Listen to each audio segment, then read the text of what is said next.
95లో మొట్టమొదటిసారి ముఖ్యమంత్రి అయ్యాను. మళ్ళీ 99లోనే కంటిన్యూ అయ్యాను. 2014లో ముఖ్యమంత్రి అయ్యాను. 2024లో మళ్ళా ముఖ్యమంత్రి అయ్యాను. కానీ ఇలాంటి పరిస్థితి నా జీవితంలో ఎప్పుడు చూడలేదు. ఈరోజు ఎంత తవ్వితే అన్ని అవకతవకలు కానీ భయంకరమైన విషయాలు వచ్చే పరిస్థితి వస్తూ ఉంది. అందుకే మనకంటే ప్రజలు ఎక్కువ ఆలోచించారు. వాళ్ళు ఏదైతే ఆలోచించారో దాని పర్యవసానమే మొన్న మనకిచ్చినటువంటి తీర్పు. అయితే విధ్వంసమైన వ్యవస్థలు, గాడి తప్పిన యంత్రాంగం, గత ప్రభుత్వం యొక్క అప్పులు, తప్పులు, పాపాలు, నేరాలు ఈ ప్రభుత్వానికి ఒక సవాళ్లుగా తయారైనాయి. జూన్ 12న ప్రభుత్వ అధికారం చేపట్టి ఆ రోజు చూస్తే రాష్ట్ర పైన ఉంది. కొంతమంది నన్ను అడిగారు, మీరు ముఖ్యమంత్రి అవుతారు, అయిన తర్వాత ఈ రాష్ట్రాన్ని బాగు చేస్తారా, చేయగలుగుతామనే నమ్మకం మీకుందని అడిగారు. నేను ఒకటే చెప్పాను, నేను పారిపోలేను. అధికారం ఉన్నా అధికారం లేకపోయినా, లేకుంటే ఎప్పుడైనా సరే ప్రజల కోసం పనిచేశా. ఇప్పుడు కూడా అలాంటి సవాళ్ళని నేను స్వీకరించి మళ్ళీ ప్రజలు నిలబెట్టగలిగితే అదే నాకు కావాలి, అది చేసి తీరతానని ఆ రోజు ప్రతిజ్ఞ చేసి ముందుకు వచ్చానని చెప్పి నేను తెలియజేస్తున్నాను. అలాంటి పరిస్థితుల్లో ఈ రాష్ట్రానికి ఒక విజ్ఞతతో ప్రజలు ప్రవర్తించారు. ఆ విజ్ఞత మీరు చూస్తే కీలకమైన సమయంలో 21 ఎంపీలని గెలిపించారు, ఎన్డీఏ కూటమి అభ్యర్థుల్ని. దీనివల్ల ఢిల్లీలో కూడా మన పరపతి పెరిగింది.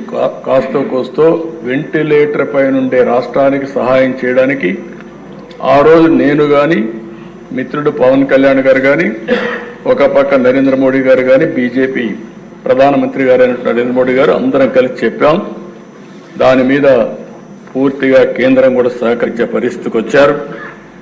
ఒక్కొక్క ఇటుక పేరుస్తూ ముందుకు పోతున్నాం. రాత్రి ఏది సాధ్యం కాదు. ఈ విషయాన్ని ఇక్కడుండే శాసనసభ్యులు కూడా అర్థం చేసుకుని మనం అందరం కూడా ప్రజలకు చెప్తూ మన ఆలోచన విధానం ప్రజలకు అంకితమైన భావంతో పనిచేస్తాం. అదే సమయంలో రాజీ లేకుండా ముందుకు పోతామని చెప్పి కూడా నేను మీకు తెలియజేస్తున్నా. ఇప్పుడిప్పుడే దగ్గర 162 రోజులు అయ్యింది.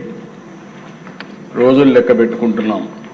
ఎందుకంటే అనినిత్యం బాధ్యత ఉంది మన మీద. ఇది మీరు చూసినప్పుడు చాలా డిపార్ట్మెంట్లు, గాడి తప్పిన డిపార్ట్మెంట్లన్నీ ఘాట్లో పెట్టే పరిస్థితికి వచ్చాం. దగ్గర లెక్కలు కూడా చెప్పాను. ఇంకా బయట ఇష్టానుసారంగా ప్రచారం చేసే పరిస్థితికి వచ్చారు. సాక్ష్యాధారాలతో సహా 10 లక్షల కోట్ల రూపాయలు అప్పులు కానీ, గాడి తప్పిన వ్యవస్థలు, అస్తవ్యస్తంగా ఉన్న ప్రభుత్వ శాఖలు, పెండింగ్ బిల్లు, అనేక సవాళ్లు విసిరిన మనకుండే అనుభవంతో వీలైనంతవరకు సరి చేసుకుంటూ వచ్చాం. నేను ఒకే విషయం ఈ సభ ద్వారా ప్రజలందరికీ హామీ ఇస్తున్నా, మీ నమ్మకాన్ని వమ్ము కానీయం. 5 నెలల్లో అనేక అడుగులు వేశాం. ప్రజలు ఒక నమ్మకాన్ని క్రియేట్ చేశాం. సంతృప్తి, సంతోషం, భద్రత కల్పించే విధానాల కోసం నాంది పలికాం.